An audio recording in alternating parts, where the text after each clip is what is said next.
Materi yang terakhir adalah lingkungan hidup. Lingkungan dapat diartikan secara harfiah sebagai keadaan sekitar atau kondisi sekitar. Lingkungan dapat juga diartikan sebagai salah satu segala sesuatu yang ada di sekitaran manusia dan mempengaruhi perkembangan kehidupan baik secara langsung maupun tidak langsung. Lingkungan hidup. Lingkungan hidup berasal dari kata environner dalam bahasa Prancis yang artinya melingkari, mengelilingi, dan dapat didefinisikan sebagai kondisi sekitar organisme atau sekelompok organisme dan kondisi sosial budaya yang rumit dan mempengaruhi individu serta masyarakat. Hal ini dikarenakan manusia hidup di alam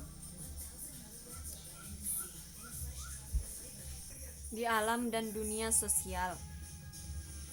3. Ilmu lingkungan. Ilmu lingkungan adalah suatu kajian yang terstruktur mengenai lingkungan hidup dan kedudukan manusia yang ada di dalamnya. Ilmu lingkungan ini bersifat multidisiplin, artinya mencakup berbagai disiplin ilmu lainnya secara terintegrasi seperti ekologi, geologi, ekonomi, sosiologi, antropologi, dan ilmu politik secara holistik atau menyeluruh dan berpandangan terbuka. Permasalahan yang terjadi: jenis, populasi, pencemaran, dan akibat yang ditimbulkan. Adanya 1. Menurut jenis lingkungannya, pencemaran air. Adanya bahan-bahan atau zat-zat asing di dalam air yang menyebabkan perubahan susunan komposisi air di dalam keadaan normalnya. B. Pencemaran udara. Adanya bahan-bahan atau zat-zat asing di dalam udara yang menyebabkan perubahan susunan komposisi udara dari keadaan normalnya. 3. Pencemaran tanah. Sebuah keadaan di mana adanya berbagai macam substansi kimia yang masuk ke dalam lapisan tanah dan mengubah struktur dan lingkungan yang ada di dalam tanah. Pencemaran bunyi. Kebisingan atau bunyi adalah suara yang dapat mengganggu atau merusak pendengaran manusia. Menurut ahli fisika, bunyi adalah rangsangan yang diterima oleh saraf pendengaran yang berasal dari sumber bunyi. Apabila saraf pendengaran tidak menghendaki rangsangan tersebut, maka bunyi tersebut dinamakan sebagai kebisingan. Menurut sifat dan bahan pencemar. A. Pencemaran kimiawi. Pencemaran kimiawi yaitu pencemaran yang diakibatkan oleh masuknya zat-zat kimia baik organik maupun anorganik. Contohnya merkuri, timbul zat radioaktif atau deterjen.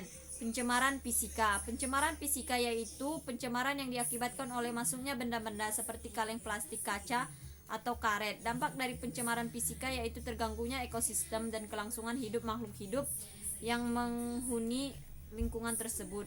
Pencemaran biologis. Pencemaran biologis yaitu diakibatkan oleh masuknya berbagai mikroorganisme seperti bakteri Entomobacilli. Bakteri ini juga kontaminasi lingkungan dan masuk ke dalam tubuh kita dengan jumlah yang berlebihan akan berdampak buruk bagi tubuh. Keracunan bakteri ini menyebabkan diare. Menurut lamanya bahan pencemaran bertahan. Menurut lamanya bahan pencemaran bertahan dalam lingkungan, yaitu bahan pencemaran yang lambat atau sukar diuraikan seperti bahan kaleng, plastik, deterjen, serta bahan pencemaran yang mudah diuraikan seperti bahan-bahan organik. Permasalahan efek rumah kaca dan pemanasan global akibat yang ditimbulkannya serta solusi pemecahannya.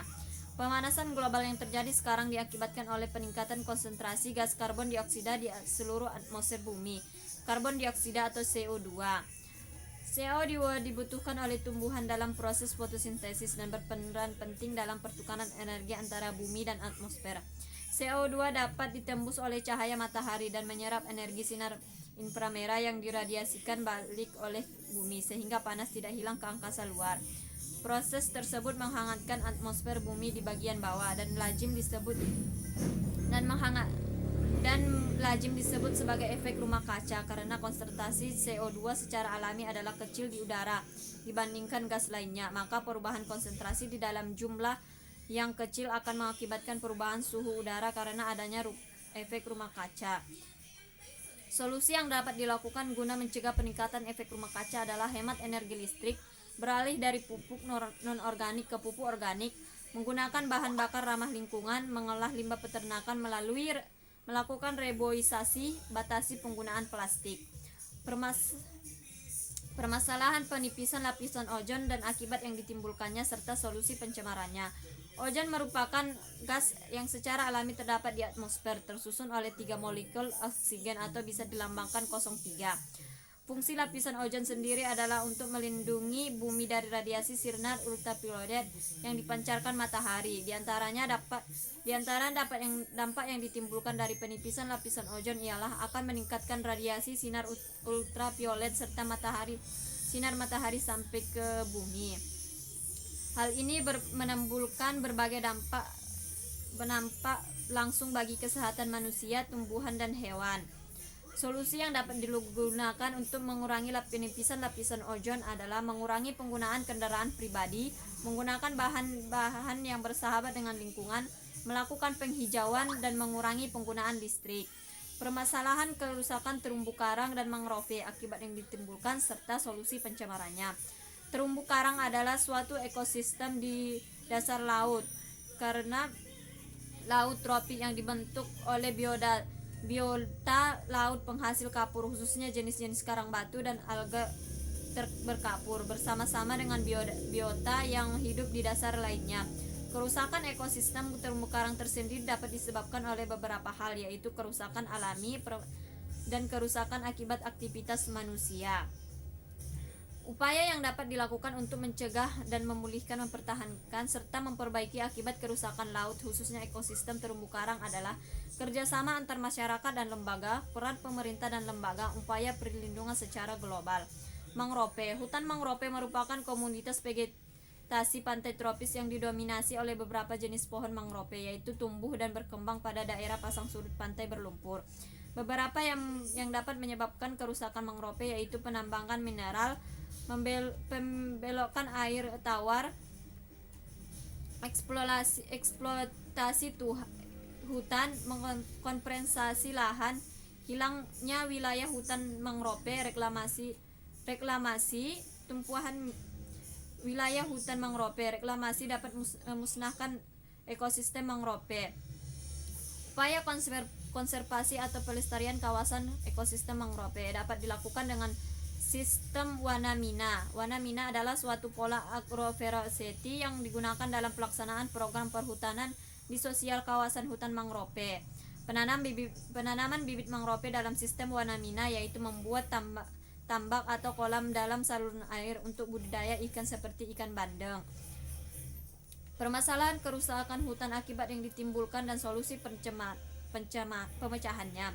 Kerusakan hutan dapat diartikan sebagai berkurangnya luasan areal hutan karena kerusakan hutan yang sering disebut degradasi hutan, ditambah juga pengundulan dan alih fungsi lahan hutan atau istilahnya deforestasi. Beberapa dampak yang ditimbulkan dari kerusakan hutan antara lain perubahan iklim, kehilangan beberapa jenis spesies, terganggunya siklus air mengakibatkan banjir dan kerusakan tanah, rusaknya ekosistem darat dan laut menyebabkan aborsi pantai, kerugian ekonomi dan mempengaruhi kualitas hidup. Adapun solusi yang dapat dilakukan adalah mengembalikan fungsi dari ekosistem hutan seperti menyimpan karbon sebagai sumber cadangan air tanah serta sebagai tempat hidup bagi berbagai jenis satwa, mengurangi jumlah karbon dioksida yang ada di udara sehingga udara menjadi lebih bersih dan sehat, membangun kembali habitat satwa liar. Sekian yang dapat saya sampaikan. Kurang dan lebihnya saya mohon maaf. Assalamualaikum warahmatullahi wabarakatuh.